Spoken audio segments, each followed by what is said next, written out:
Question number 3 में दो firm है ए और बी और उसके बारे में कुछ डेटा है हमारे पास और उस पर बेस्ड फिर दो क्वेश्चन है। तो जो डेटा हमारे पास है तो सबसे पहले है नंबर ऑफ वेजेस अर्नर्स। तो जो इस फर्म में जो काम कर रहे हैं जो लेबरर्स हैं तो नंबर ऑफ वेज अर्नर्स या फिर डेली वेज अर्नर्स। तो एन यहाँ पर हम कह सकते हैं जो टोटल नंबर ऑफ ऑब्जर्वेशन है वो है और उसे हम जस्ट एन से डिनोट कर रहे हैं। क्वेश्चन में है नंबर ऑफ वेजेस अर्नर्स। आप देख सकते हैं मीन ऑफ मंथली वेजेस, तो ये जस्ट मीन है मंथली वेजेस का, इसे हम मीन से डिनोट कर देते हैं। और उसके बाद है variance of distribution of wages, तो इसे हम वेरिएंस के साइन से डिनोट कर देते हैं। ये वेरिएंस है डिस्ट्रीब्यूशन ऑफ वेजेस का।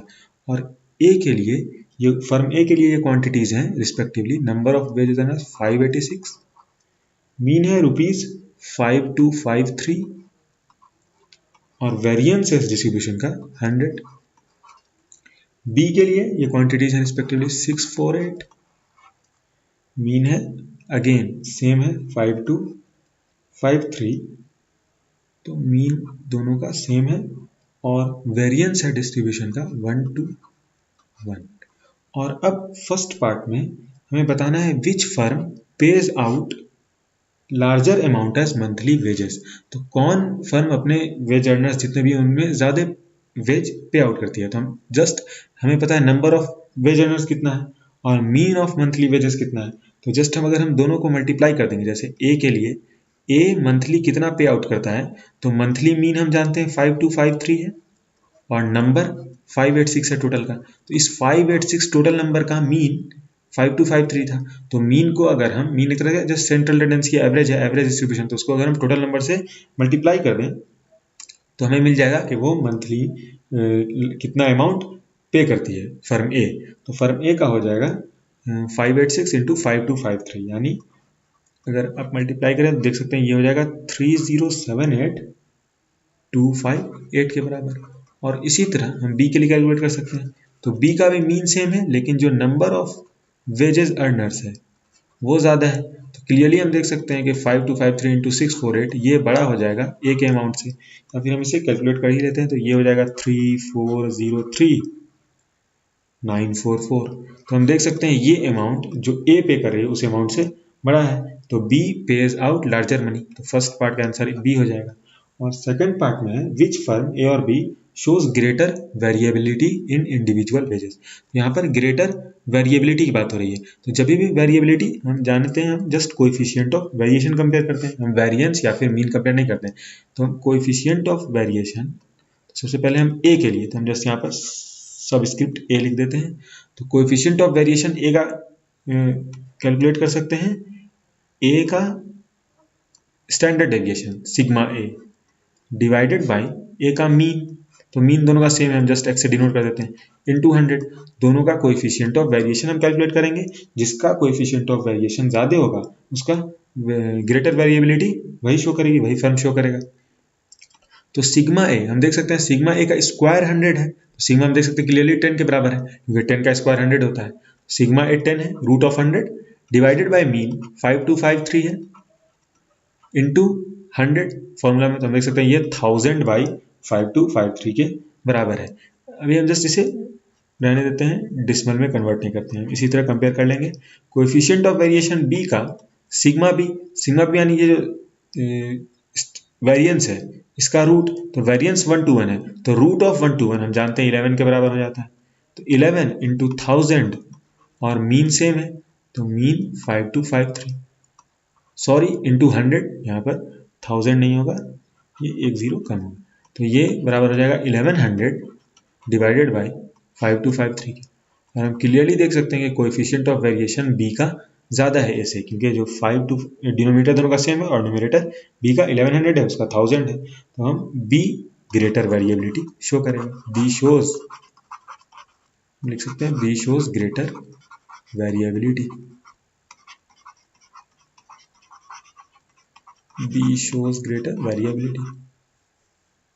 क्वेश्चन नंबर 4 में हमारे पास डेटा है दो टीम के बारे में ए और बी। तो ए के बारे में जो डेटा है वो रॉ फॉर्म में, यानी जस्ट हमें XI और FI पता है। तो सबसे पहले हम टेबल बना लेते हैं ताकि उसके लिए हमें मीन और वेरिएंस कैलकुलेट कर सकें।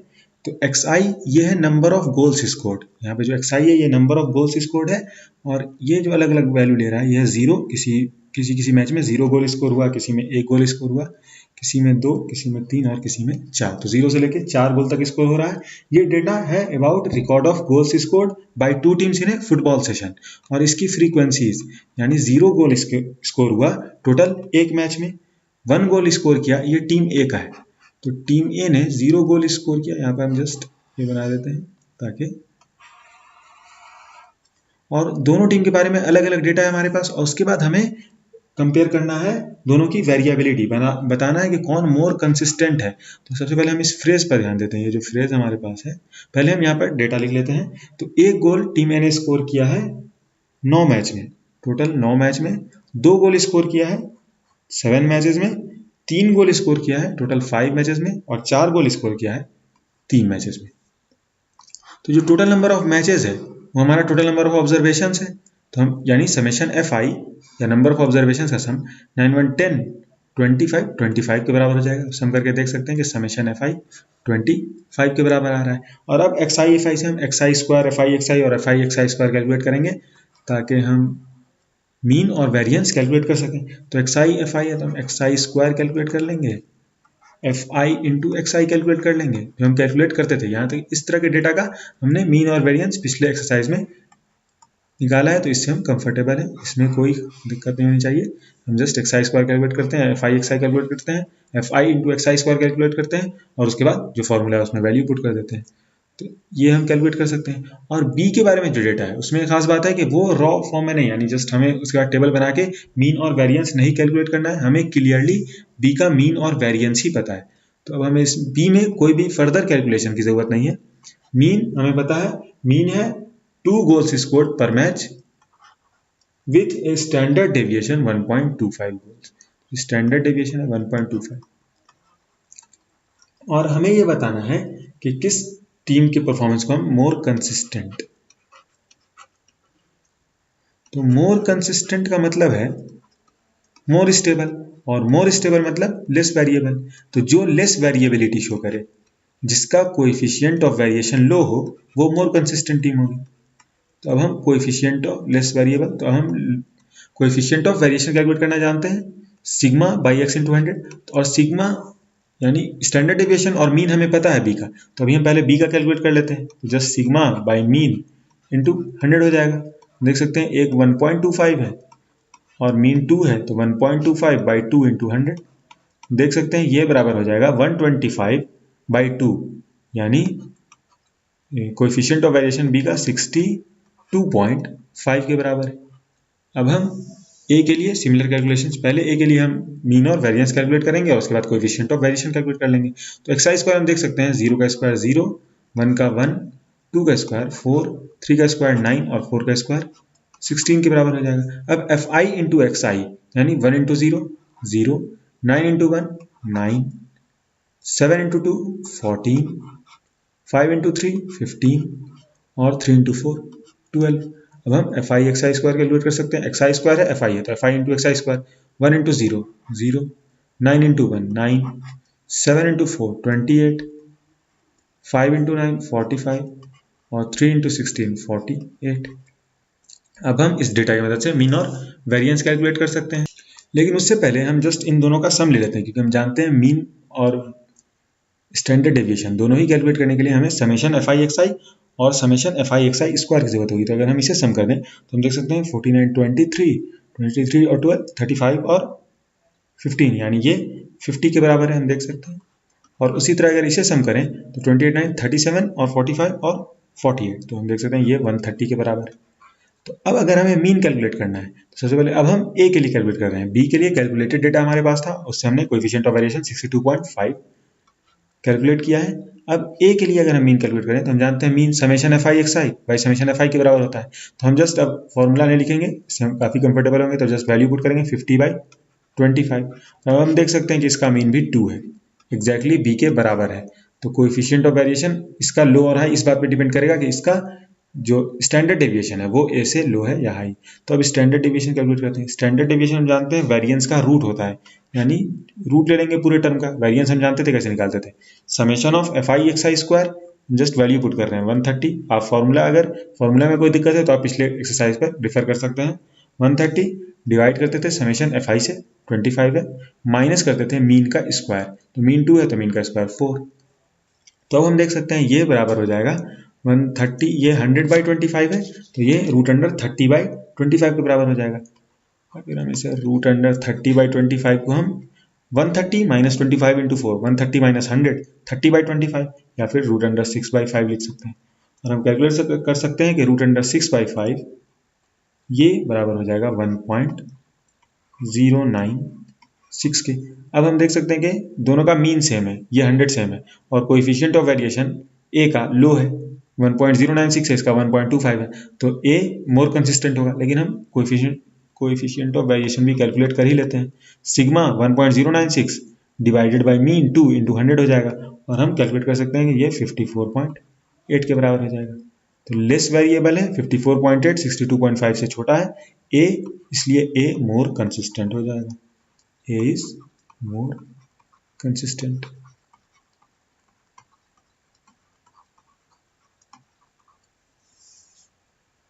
क्वेश्चन नंबर 5 में 50 प्लांट प्रोडक्ट्स की दो properties, length x in centimetre, और वेट y इन ग्राम, इनका sum and sum of squares पता है। तो वेट, जो दूसरी प्रॉपर्टी है वो है वेट y इन ग्राम। जो total number of plant products है वो 50, यानी n की वैल्यू 50 है, तो समेशन xi ये बराबर है अकॉर्डिंग टू क्वेश्चन 212 के, और समेशन ऑफ xi स्क्वायर ये बराबर है 902.8 के। और हम जानते हैं total number of plant products 50 है, तो ये summation i is equal to 1 से 50 तक जा रहा है। तो ये हम लिख भी सकते हैं, या फिर हमें पता है कि ये समेशन 50 तक ही जाएगा, तो जस्ट हम सिंबल डिनोट कर देते हैं। और उसी तरह समेशन ऑफ yi 261 के बराबर है, i is equal to 1 to 50, जो क्वेश्चन में नोटेशन है जस्ट हम उसे फॉलो करते हैं। समेशन yi स्क्वायर ये 1457.6 के बराबर है। अगेन i 1 से 50 तक, i 1 से 50 तक। और अब हमें बताना है कि कौन ज़्यादा वेरिंग है, which is more varying, length और वेट, यानी लेंथ ज़्यादा वेरिएबल है, या फिर हम जस्ट x और y के टर्म्स में बात करते हैं कि x ज़्यादा वेरिएबल है या फिर y। तो मोर वेरिएबल के लिए हमें कोएफिशिएंट ऑफ वेरिएशन कंपेयर करना होगा। तो पहले हम दोनों का मीन कैलकुलेट करेंगे, दोनों का स्टैंडर्ड डेविएशन कैलकुलेट करेंगे, फिर कोएफिशिएंट ऑफ वेरिएशन, और फिर ये डिसाइड कर पाएंगे कि कौन ज़्यादा वेरिएबल है। तो अगेन हमें जस्ट xi और xi स्क्वायर का सम पता है, तो अब हम आसानी से मीन और स्टैंडर्ड डेविएशन कैलकुलेट कर सकते हैं। तो x का अगर हम मीन कैलकुलेट कर रहे हैं, इस साइड हम x का कैलकुलेशन कर रहे हैं, इस साइड जस्ट हम एक बॉर्डर बना देते हैं, ये x का कैलकुलेशन है, इधर हम y का कैलकुलेशन करेंगे। तो मीन अगर हम x का कैलकुलेट कर रहे हैं तो summation xi divided by total number of observations, तो summation xi according to question 212 है, 212 divided by number of observations again according to question 50 है। तो हमें मीन का वैल्यू मिल गया 212 डिवाइडेड बाय 50, यानी 4.24। और स्टैंडर्ड डेविएशन हम जानते हैं root under summation of xi square by n, यानी ये जो समेशन है, अब हम जस्ट फॉर्मूला में वैल्यू पुट कर रहे हैं। अगर आपको फॉर्मूला में दिक्कत है तो आप पिछले एक्सरसाइज को फिर से देख सकते हैं जिसमें हम फॉर्मूला पर डिस्कशन कर रहे हैं। तो जहाँ पर फॉर्मूला हम लिख रहे हैं, यहाँ पर हम जानते हैं कि summation of xi square by n होता है माइनस मीन का स्क्वायर होता है, तो हम जस्ट वो वैल्यू पुट कर रहे हैं, summation of xi square divided by n minus, जानते हैं मीन का स्क्वायर होता है माइनस 4.24 का स्क्वायर। और ये हम रूट इसलिए यूज करेंगे कि हम वेरिएंस का रूट ले रहे हैं, स्टैंडर्ड डेविएशन वेरिएंस का रूट होता है। अगर हम वेरिएंस कैलकुलेट कर रहे होते हैं तो यहाँ पर रूट नहीं होता। तो स्टैंडर्ड डेविएशन आप कैलकुलेट कर सकते हैं कि 902.8 डिवाइडेड बाई 50 माइनस 4.24 का स्क्वायर, ये बराबर हो जाएगा 0.28 के। तो x या फिर लेंथ का